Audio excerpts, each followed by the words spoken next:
Valentine's উইকে মজেছেন প্রেমিক প্রেমিকারা। 7 তারিখ থেকে 14 তারিখ পর্যন্ত গোটা সপ্তাহ জুড়ে চলছে প্রেম বিনিময়। বর্তমান প্রজন্মের কাছে এই ভ্যালেন্টাইন্স উইক অনেকখানি গুরুত্বপূর্ণ হয়ে উঠেছে। এই গোটা সপ্তাহ জুড়ে এক একটি দিন এক প্রকার উৎসবের মতো পালন করছেন প্রেমিক যুগলেরা। প্রেম বিনিময়ের প্রতীক হিসাবে গোলাপ ফুলের জুড়ি মেলা ভার। আর গোলাপ ফুল ভালোবাসেন না এমন মানুষ খুব কমই দেখা যায়। তাই প্রতি বছরই ভ্যালেন্টাইন্স উইকের এই সময়টাতে বিপুল সংখ্যক গোলাপের চাহিদা বাড়তে দেখা যায়। সারাটা বছরই কম বেশি গোলাপের চাহিদা থাকলেও ভালোবাসার এই সপ্তাহতে গোলাপের চাহিদা অনেকখানি বেড়ে যায়। আর সেই চাহিদা পূরণ করতে ব্যস্ত থাকেন চাষিরা। তাই এই বছর ভ্যালেন্টাইন্স উইকে 5 লাখ 10 লাখ নয়, বাংলায় গোলাপের চাহিদা বেড়ে দাঁড়িয়েছে 50 লাখেরও বেশি।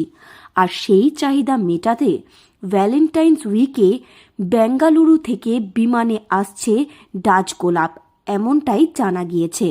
শুধু তাই নয়, উত্তরের হাওয়ার দাপট কমে যাওয়ার কারণে মিনিপল গোলাপের ফলনও বেশ ভালো হয়েছে। কিন্তু ওই যে সঙ্গিনীকে দেওয়ার জন্য অনেকেই বেছে নেন ডাচ গোলাপ। তাই তো শহর থেকে জেলা সদর ছাড়িয়ে মফস্বলেও এই ডাচ গোলাপের ব্যাপক চাহিদা রয়েছে। এ বিষয়ে সারা বাংলা ফুল চাষি ও ফুল ব্যবসায়ী সমিতির সাধারণ সম্পাদক নারায়ণচন্দ্র নায়ক বলেন, 7ই ফেব্রুয়ারি অর্থাৎ রোজ ডে থেকে শুরু হয় ভ্যালেন্টাইন্স উইক। এই দিন থেকেই রাজ্যে গোলাপের চাহিদা ব্যাপক হারে বাড়তে থাকে। মূলত প্রতি বছর এই 7 দিন বাংলায় প্রায় 50 লাখেরও বেশি গোলাপ বিক্রি হয়। এ রাজ্যে মিনিপল আর ম্যাট গোল্ডের ফলন বেশি হয়, কিন্তু ভালোবাসার মরশুমে ডাচ গোলাপের চাহিদা অনেকটাই বেড়ে যায়। এই গোলাপ বাংলায় পরীক্ষামূলকভাবে চাষ হলেও বাণিজ্যিক হারে সেভাবে চাষ হয় না। তাই এই গোলাপের আমদানি করতে বেঙ্গালুরু থেকে বিমানে নিয়ে আসতে হয়। ডাচ গোলাপ যেটা গ্রিন হাউস পদ্ধতিতে চাষ হয়, যার ডাঁটা হলো প্রায় 16 সেন্টিমিটার, মূলত সেটা বেঙ্গালোর থেকে রাজ্যে আসে। আমাদের রাজ্যে সপ্তাহ এবং ভ্যালেন্টাইন ডে মিলে প্রায় 50 লক্ষ গোলাপ ফুলের চাহিদা থাকে। মূলত পূর্ব মেদিনীপুর জেলার পাঁশকুড়া কোলাঘাট, হাওড়া জেলার বাগনান ব্লক, পশ্চিম মেদিনীপুর জেলার দাসপুর ব্লকে ব্যাপক পরিমাণে গোলাপের চাষ হয়ে থাকে। এ বিষয়ে পুরুলিয়া শহরের চক বাজারের এক ফুল ব্যবসায়ী বলেন, এই সময় গোলাপের চাহিদা অনেকটাই বেড়ে যায়। গোলাপের দামও অনেকটাই বৃদ্ধি হয় এই সময়। কলকাতার মল্লিকঘাট ফুলবাজার ছাড়াও পূর্ব মেদিনীপুর থেকে এই গোলাপ তাঁদেরকে নিয়ে আসতে হয়। ভ্যালেন্টাইন ডে অবধি গোলাপের অ্যাকচুয়ালি এটা দেউলিয়া বাজার থেকেই আসে।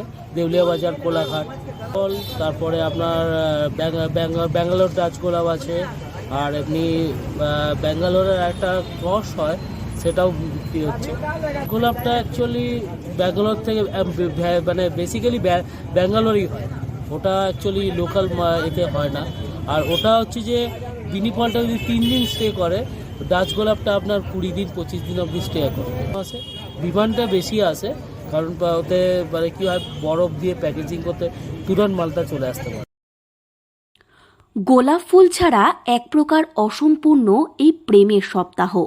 তাই সঙ্গিনীকে রূপে গন্ধে ভরা ডাচ গোলাপ দিতে চান সকলেই।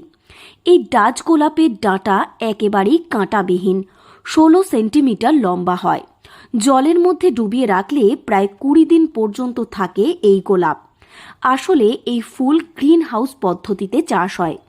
উত্তরবঙ্গে এই চাষ শুরু হলেও বাণিজ্যিক হারে তা পৌঁছাতে পারেনি। ডাচ গোলাপকে ব্যাঙ্গালোর রোজ নামেও পরিচিত। এই গোলাপ যে শুধু দেশের বিভিন্ন প্রান্তে রফতানি হয় তা নয়, মার্কিন মুলুক থেকে জার্মানি, অস্ট্রেলিয়া, নেদারল্যান্ড, নিউজিল্যান্ড সহ বিভিন্ন জায়গাতে রফতানি হয় এই গোলাপ। পুরুলিয়া থেকে শর্মিষ্ঠা ব্যানার্জির রিপোর্ট, লোকাল 18 বাংলা।